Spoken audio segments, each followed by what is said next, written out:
HSC পরীক্ষার্থীদের form পূরণের জন্য নির্ধারিত ফি এর বাইরে নেওয়া হচ্ছে অতিরিক্ত টাকা। সরকারি নিয়মের তোয়াক্কা না করায় টাকা দিতে বাধ্য হচ্ছে বলে জানিয়েছেন ভুক্তভোগী শিক্ষার্থীরা।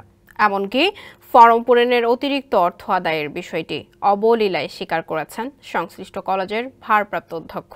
বিষয়টি নিয়ে ছাত্রছাত্রী অভিভাবক মহলে চলছে ব্যাপক সমালোচনা। নাইম ইসলামের প্রতিবেদন, জানাচ্ছেন নুসরাত জাহান কলি। বরগুনার তালতলী সরকারি কলেজের আসন্ন এইচএসসি পরীক্ষার ফর্ম পূরণে অতিরিক্ত অর্থ আদায়ের অভিযোগ উঠেছে কলেজটির অধ্যক্ষের বিরুদ্ধে। নিয়মের বাইরে বাড়তি টাকা নেওয়া হলেও দেওয়া হচ্ছে না কোনো রসিদ। তবে আত্মীয়দের জন্য অধ্যক্ষের এই নিয়ম কিছুটা শিথিল। এতে শিক্ষার্থী ও অভিভাবকদের মধ্যে দেখা দিয়েছে চরম ক্ষোভ। ওয়ালটন ফ্রিজ কিনে অনেকের মতো আপনিও হয়ে যেতে পারেন মিলেনিয়াল। সেরা পণ্যের সেরা অফার। 2024 সালের এইচএসসি পরীক্ষার ফর্ম পূরণে বোর্ড থেকে নির্ধারণ করা ফি ধরা হয়েছে বিজ্ঞান শাখার জন্য 2680 টাকা এবং মানবিক ও ব্যবসায় শিক্ষা শাখার জন্য 2120 টাকা।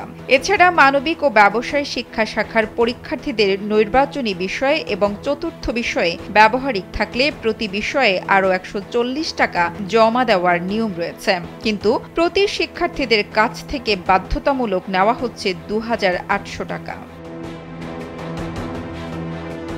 বিষয়টি নিয়ে ক্যামেরার সামনে কথা বলতে নারাজ শিক্ষার্থী সহ অভিভাবকরাও। তবে তারা জানিয়েছেন, মানবিক ও ব্যবসায় শিক্ষা শাখার জন্য সরকার নির্ধারিত ফি থাকলেও শিক্ষকরা 2800 টাকার নিচে নিচ্ছেন না। অতিরিক্ত অর্থ আদায়ের কথা স্বীকার করে তালতলী সরকারি কলেজের ভারপ্রাপ্ত অধ্যক্ষ রবীন্দ্রনাথ হাওলাদার জানান, কলেজের উন্নয়ন ও বিভিন্ন সমস্যার জন্য কিছু অতিরিক্ত টাকা নেওয়া হয়েছে পরীক্ষার্থীদের কাছ থেকে। যে অভিযোগটা করেছে যে অতিরিক্ত টাকা বলতে এখানে কিছু নাই। এখানে আমরা উন্নয়নে কলেজের নানা সমস্যা থাকার কারণে এই বিধায় আমরা অল্প সামান্য কয়েকটা টাকা নিয়েছিলাম অতিরিক্ত হিসেবে এইটা কাজটা করার জন্য। তবে ফর্ম ফিল আপ কমিটির আহ্বায়ক ও সহযোগী অধ্যাপক আব্দুর রহমান অতিরিক্ত টাকা নেওয়ার কথা অস্বীকার করে জানান, সরকারি ফি এর বাইরে কোনো টাকা নেওয়া হয় না। আমাদের আভ্যন্তরীণ খাত থেকে, যেহেতু আমাদের সরকারি কোনো খাত নাই এবং সরকারের যে আমাদের ব্যাংকে 28টি অ্যাকাউন্ট আছে, সেই অ্যাকাউন্ট থেকে আমাদের টাকা উন্নয়ন খাতে টাকা তোলার সুযোগ নাই, সেহেতু আমাদেরকে নিজস্ব কিছু তহবিল থেকে ছেলেমেয়েদের কাছ থেকে অথবা শিক্ষকদের কাছ থেকে চাঁদা নিয়ে আমাদের এই যে উন্নয়ন, সেই উন্নয়নের কাজগুলো করতে আমাদেরকে ক্লাস চালিয়ে রাখার জন্য। এদিকে শিক্ষার্থীদের কাছ থেকে অতিরিক্ত টাকা নেওয়ার কোনো নিয়ম নেই বলে জানান তালতলী উপজেলা কর্মকর্তা সিফাত আনোয়ার তুম্পা।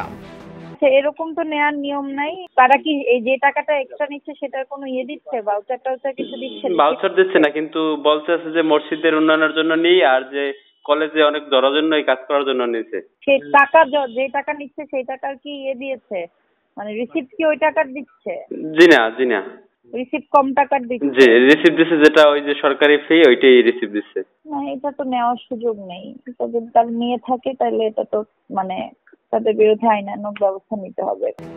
শিক্ষার্থীরা বলছেন, কলেজের বিভিন্ন খরচ বাবদ তাদের কাছ থেকে বাড়তি টাকা নেওয়া হলেও করা হয় না প্রতিষ্ঠানের কোনো উন্নয়ন। নুসরাত জাহান কলি, কালবেলা।